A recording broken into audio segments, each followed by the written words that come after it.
Good evening and welcome to the Channel Studios here in London with your international news around the world in 5. South Africa's president has called travel bans over the Omicron variant of the coronavirus discriminatory. That are not only unscientific, but counterproductive in the long run. Speaking alongside other African leaders, President Cyril Ramaphosa said the resulting economic damage of the ban would be considerable and long-lasting. The UK, US and EU are among those countries who have imposed travel bans. Meanwhile, the World Health Organization is launching talks on an international pact to prevent and control future pandemics.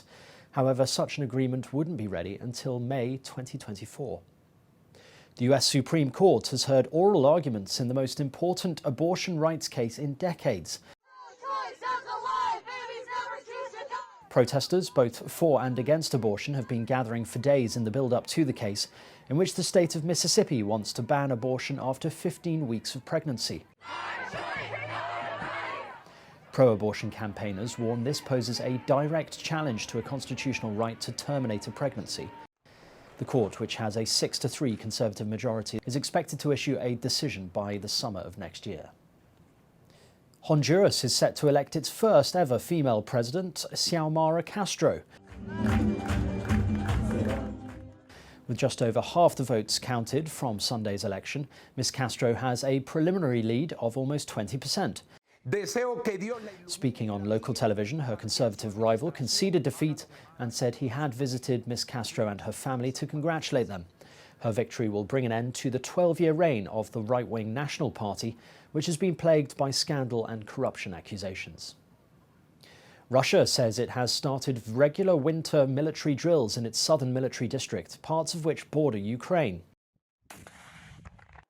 10,000 troops have relocated to training grounds across the huge area.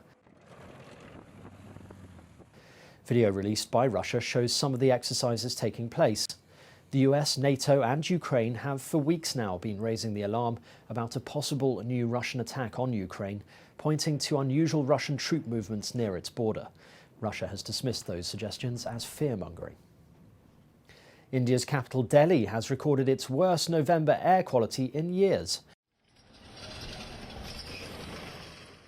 The city recorded at least 11 days of severe air pollution, up from 10 days in November 2016. Experts blame the lighting of firecrackers during the festival of Diwali and the burning of crop stubble in neighbouring states for the alarming levels of pollution. A funeral has taken place for the 14 people who died when an Azerbaijani military helicopter crashed. Hundreds, including fellow servicemen and families of the victims, attended the ceremony. Footage of smoke rising after the helicopter crashed in the east of the country has been released. Emergency vehicles rushed to the scene, but there were no survivors. A Japanese man has been rescued after spending 22 hours on a capsized boat. In a dramatic rescue video filmed by Japanese Coast Guard, you can see one of his rescuers diving into the sea and swimming towards the boat where the man was clinging onto the rudder. The 69-year-old man had been on the boat alone to work on a port construction project when it overturned. He was only found the next day around 30 kilometres offshore. The Pope has called for new solidarity with victims of AIDS on World AIDS Day.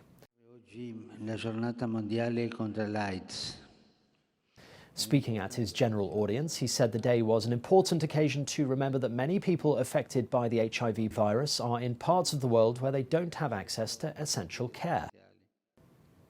And finally, it's known as the pinnacle in competitive speed cubing.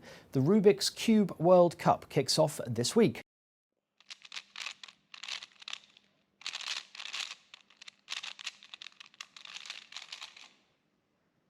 The best cubers in the world are warming up their hands and switching their solve brains on to move as close to the finals at the weekend as they possibly can.